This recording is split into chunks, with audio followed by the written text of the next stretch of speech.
Les amis, bien le bonjour. Aujourd'hui, c'est l'heure de vous présenter la, entre guillemets, grosse config qu'on va mettre sur un châssis de Zip. Il me semble que j'ai reçu toutes les pièces, je crois. Je crois que j'ai tout reçu. Il me manquait le pot et le cylindre que m'a envoyé Arnaud Hart. Donc ça c'est bon, j'ai bien reçu ça et il me semble que normalement j'ai tout. Donc voilà, je vais dégager mon bordel, vous étaler la config sur la table pour vous présenter tout ça. Et puis dans un second temps, on passera à la préparation des carters pour aligner justement le roost au carter et pour faire aussi le passage de la V-Force 4 qui sera justement la boîte à clapper sur ce bloc. Et voilà, je crois que je vous ai tout dit. Les amis, voilà enfin la config du gros moteur de Zip qu'on va faire. Je peine à tout mettre sur la table et encore que je t'ai pas tout mis parce que tout ne passe pas. Je vais te présenter la pièce maîtresse, carter Malossi C1. Donc on va passer en FL avec un petit roost 70.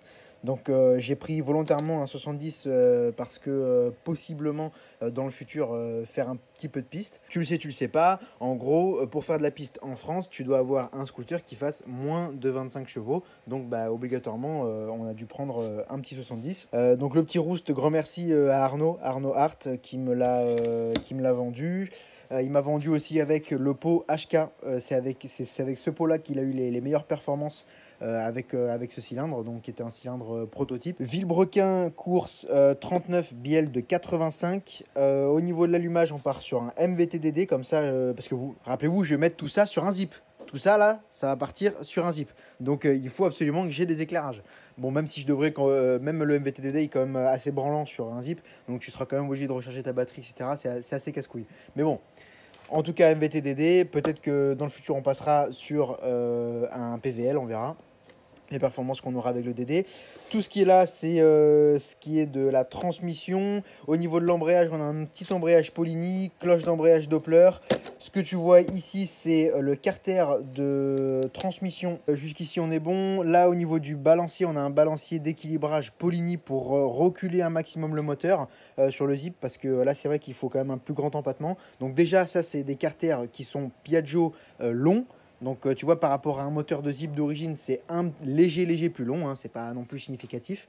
Mais plus le balancier, au moins on va reculer un petit peu la roue arrière. Au niveau de tout ce qui est admission, on va passer en boîte à air. Alors, je vais vous expliquer pourquoi. En fait, je voudrais normalement essayer de rouler un petit peu sur la route avec ce scooter là.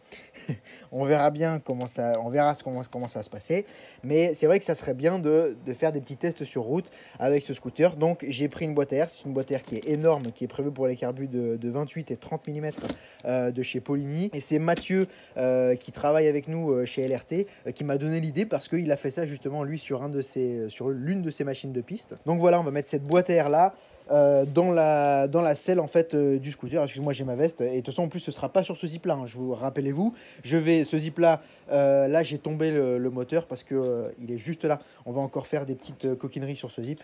Bon, ça, je vous montrerai ça encore dans une prochaine vidéo. J'ai changé le kit 70 fonte et on passe maintenant à un aluminium, toujours en 70, et lequel vous verrez dans une prochaine vidéo. Donc, je te parlais de la boîte à air qu'on va justement loger dans le coffre du zip. Au niveau du carbu de 30. Au niveau des manchons, j'en ai pris un maximum. On va tout essayer. En plus, on va aussi essayer mes manchons à moi personnels que je fabrique. Ça, c'est, tu vois, juste là, ça, c'est des prototypes de carter d'allumage, en fait. Donc, que je vais remplacer par le Malossi, en fait, d'origine. Donc ça, c'est des carters BR que j'ai fait. Là, c'était... la version que tu vois ici, c'était la première version qui commençait à être sympa, mais qui n'était pas forcément au point. Là, c'est la deuxième. Donc, hop, le petit éclair BR pour refroidir. Et là, je suis en train d'imprimer justement la platine qui va arriver justement sur le dessus. Et je vous montrerai ça très sûrement dans cette vidéo là, parce que là vous n'allez pas le voir de suite, il reste presque 5 heures d'impression, mais normalement voilà, je pourrais vous montrer ça dans la suite de la vidéo. Voilà, donc là ici, bon, il n'y a pas tout, hein. Il y a vraiment pas tout. J'ai encore plein de pièces qui sont par terre, mais qui vous intéressent pas forcément. Je vous ai pris vraiment le plus gros. Il y a plein de petites rondelles, il y a une cartouche aussi, il y a le petit coude du pot. Moi j'ai encore plein de pièces, plein de pièces, mais c'est vrai que là je vous montre vraiment les pièces les plus importantes qui vont constituer le moteur. Donc je vais ranger tout le bordel parce que là ça commence vraiment à prendre de la place et je peux même pas tout loger sur le plan de travail. Donc je vais ranger tout ça et puis après je vais commencer en fait à aligner les carters Malossi C1 au Roost 70 FL qu'on va passer donc en FL. Quand je te dis FL, ça veut dire que c'est les fixations en fait qui vont être externes, c'est-à-dire que c'est plus des fixations par goujon interne que tu vois ici, c'est les fixations externes. Donc c'est vraiment pour, si tu veux, pour aller chercher le maximum sur les côtés en fait des transferts, bah, pour admettre un maximum de mélange air essence. Donc si tu veux, l'embase, hop, l'embase, tu vois, est bien plus conséquente, bien plus massive que des goujons internes, si tu veux, tu vois. Donc là, ça va être pris sur, comme les crosses, si tu veux, sur les goujons externes. Voilà, le petit roost que Arnaud a passé en Nicasil, donc qui est tout neuf. Et après, j'ai le piston aussi qui est dans les cartons qui sont là-bas. Mais enfin, voilà. Tout est complet. Allez, je range tout ça et puis je vais vous montrer un petit peu la préparation des carters sur les MHR. Les amis, donc voilà le Roost FL et les carters donc Malossi C1. Donc là, il faut que vraiment, pour aligner au cylindre, il faut que je taille hyper sévère. Et puis après, on fera normalement le passage de la V-Force 4 chez Alexis. Donc là, tu vois, il y a quand même aussi un petit peu à gratter, hein. Là, tu vois, là, elle rentre même pas dedans. Il y a quand même un petit peu, il y a quoi? Il y a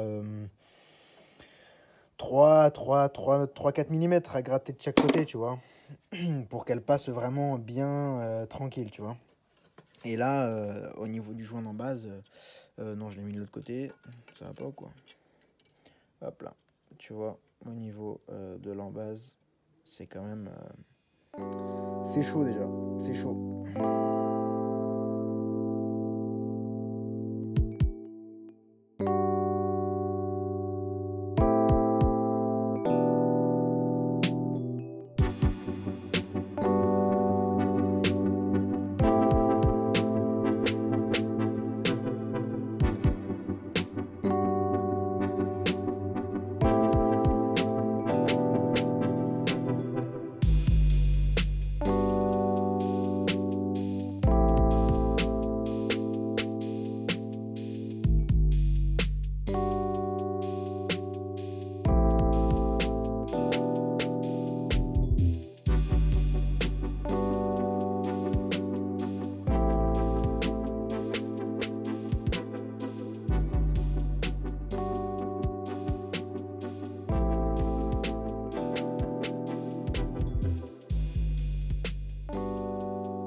Voilà les amis, la préparation des carters, elle est enfin terminée. Donc je vous avais pas montré, j'ai passé la V4, enfin j'ai fait le passage de la V4 avec la fraiseuse chez Alexis.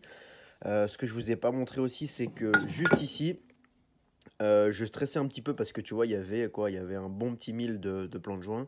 Et bon, je me suis dit, par sécurité, ça pouvait hein, faire étanchéité avec ça, mais par sécurité, je vais quand même me mettre un petit peu d'époxy pour me rajouter un petit peu de plans de joint, tu vois. Et donc, je suis allé hier chez Tonton, bah, resurfacer tout ça, tu vois. Donc, je l'ai resurfacé sur ce plan-là et sur ce plan-là, tu vois. J'ai fait pareil sur l'autre carter. Donc là, voilà, on a un petit peu plus de plans de joint. Et voilà, après, bah, comme tu l'as vu, j'ai sablé en fait l'intérieur des carters. Et puis voilà, maintenant c'est aligné parfaitement au roost. Donc voilà, dans une prochaine vidéo, on passera bah, au remontage normalement complet du moteur. Et puis encore dans un troisième épisode, bah, enfin le passage au banc du moteur. Et puis après, vous le verrez sur un châssis de zip. Voilà. J'avais aussi oublié de te montrer, tu vois, le petit cache allumage, donc Ben Racing, donc, que j'ai réalisé en 3D pour les carters C1. Donc là, tu vois ici, j'ai fait un petit renfoncement pour le passage d'eau. Donc tu vois, il y a de la place. Il est vraiment bien appairé en fait au carter d'origine.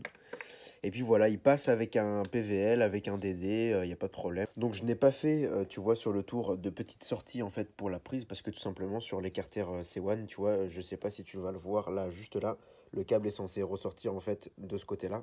Donc c'est pour ça qu'il n'y a pas de petite sortie en fait sur le côté de la prise d'allumage. N'oubliez pas, comme d'habitude, il y a un petit cache allumage Ben Racing aux couleurs de vos choix à gagner. Tout simplement, tu dois commenter dans la vidéo, tu te manifestes comme quoi tu veux gagner ce petit cache allumage. Et puis surtout, il faut que tu sois abonné à mon compte Instagram parce que c'est sur ce compte-là justement que je tirerai au sort le gagnant de ce cache allumage.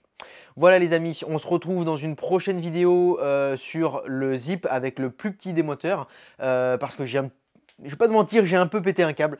Je me suis fait un petit plaisir. On va changer de config, donc j'ai viré le petit 70 fonte et puis j'ai mis un 70 toujours, mais de la même marque. Mais par contre, c'est un aluminium.